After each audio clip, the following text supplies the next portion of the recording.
Welcome back everyone to another episode where we explore fascinating aspect of India's growth story. Student, today's news article is what has Make in India achieved. Today we are diving into the world of manufacturing. Students, have you ever wondered how your smartphone, bicycle, or even your school uniform is made? That's where the manufacturing sector comes in. And in India, it plays a huge role in shaping the country's economy and your everyday life. Let's begin by thinking about what manufacturing really is. Students, simply put, it's the process of transforming raw materials into finished goods that people like you and I can use. Whether it's food products, clothing, cars, or even medical supplies. The manufacturing industry touches every part of our lives.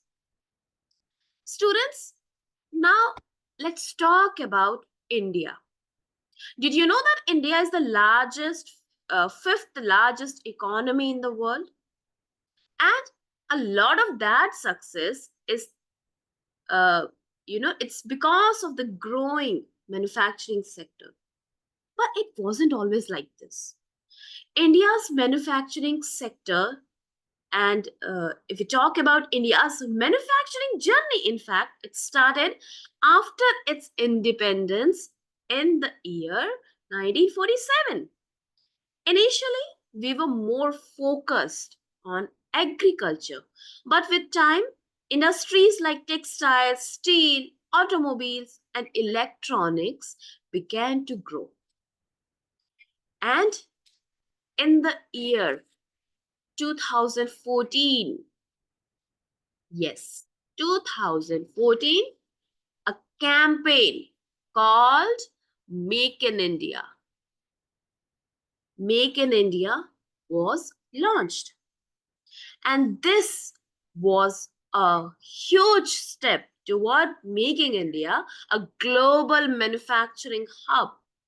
The goal was simple: encourage companies from around the world to set up factories here in India and produce goods which are locally made. Right, तो 2014 में इसकी शुरुआत की गई थी. तो इस article में मेक इन इंडिया कैंपेन के बारे में बताया गया है कि 10 years later we are seeing that manufacturing has slowed, right?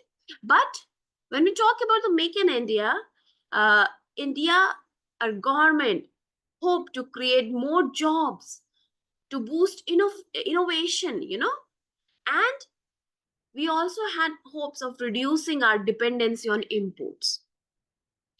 So it was like saying, let's make in India for India and the world. And if we talk about the largest industries that are there in India's manufacturing sector, it includes number one is automobiles. See, India is one of the biggest producers of cars and motorcycle in the world.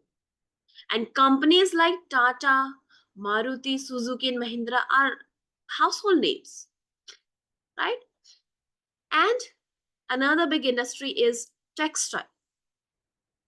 Now, our country has a rich history in textiles. And even today, it's one of the largest exporters of clothing globally. So the next time you buy a shirt, check if it's made in India or not. Right? Maybe it can be your way of contribution towards, increasing manufacturing in our country. Right? And then we have electronics. See, from mobile phones to laptops, India is, making strides in assembling and manufacturing electronics. Though we still import many components from countries like China, India's own manufacturing base is growing, right? But students, it's not all smooth sailing. That is what this article is dealing with.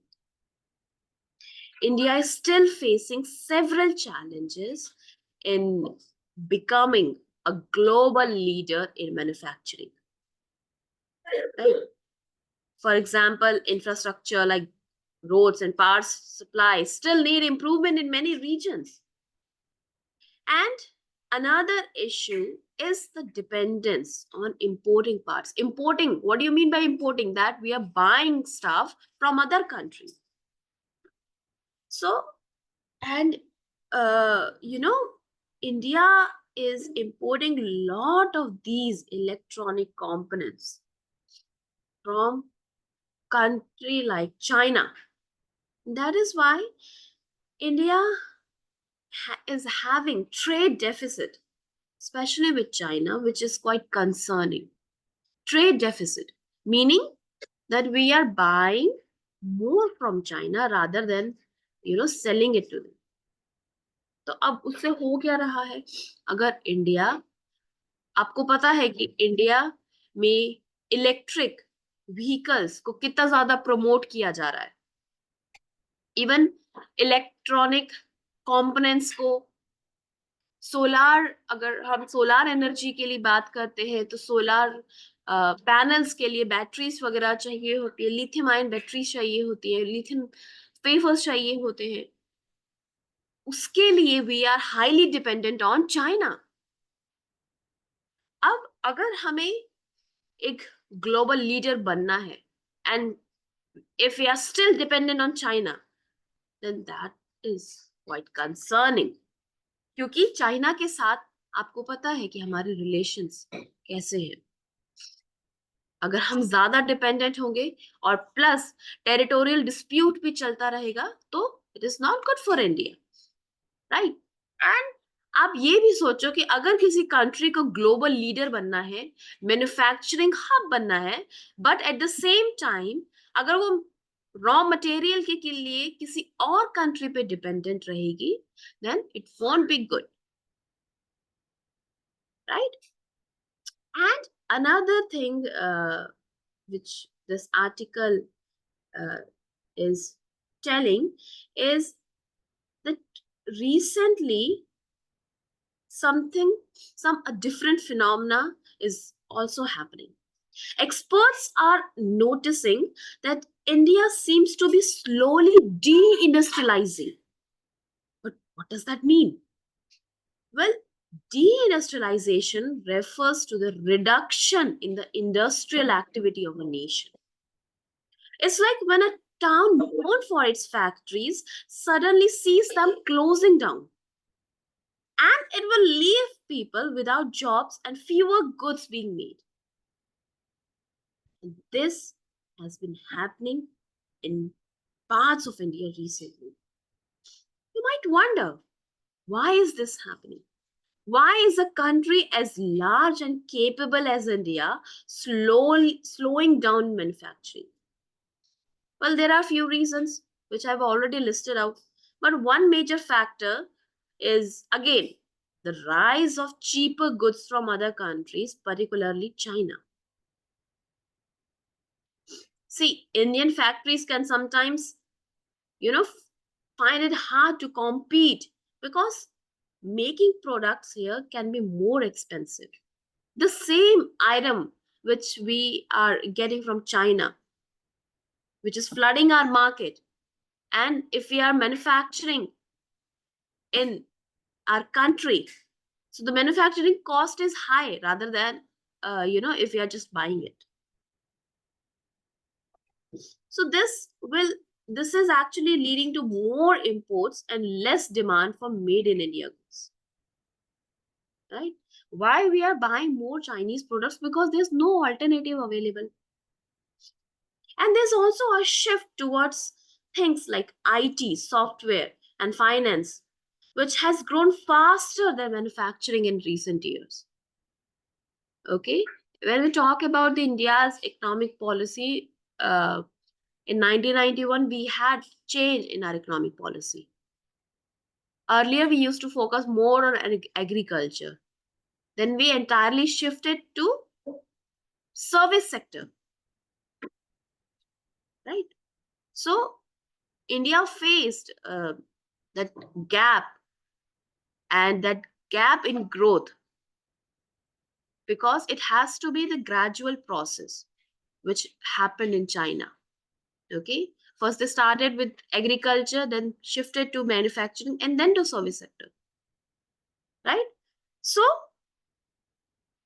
students, now regarding manufacturing, don't lose hopes. There are strong steps being taken to reverse this trend and reindustrialize India. And one key solution is increasing research and development, or R&D, right? Here you can see in the last para it's mentioned.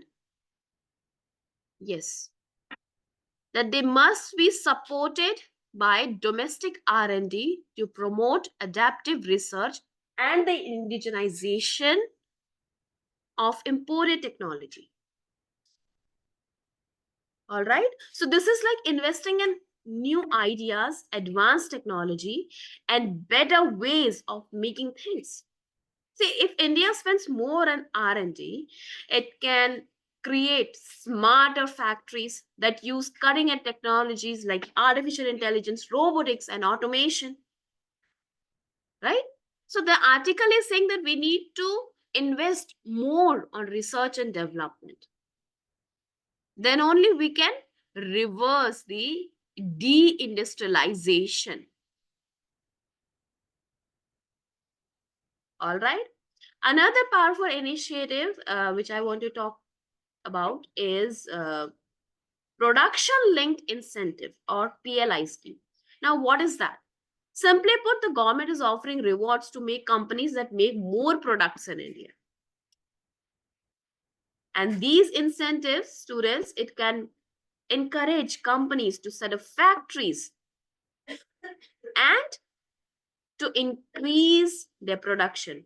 And if the production is going to increase, obviously they'll be needing more workers, right? So it's a way to boost both local manufacturing as well as job creation. Students, and reindustrializing India will also mean that we are improving our infrastructure like better roads, electricity, digital connectivity, and this will make it easier for companies to produce goods at lower cost. Plus, training our youth with new skills for manufacturing jobs is essential. Imagine future factories where you'll use high-tech tools and machine. That's the direction we are heading, and that's what we needed, right? So while India faces challenges today, with smart planning and investment in research and development, the future of Indian manufacturing looks bright, right? And we might just see a stronger, more innovative manufacturing sector that not only supports India, but also competes globally, right? So students, thanks for listening. And remember, the future of India's factories could one day be in your hands. Who knows, right? Keep learning and stay curious.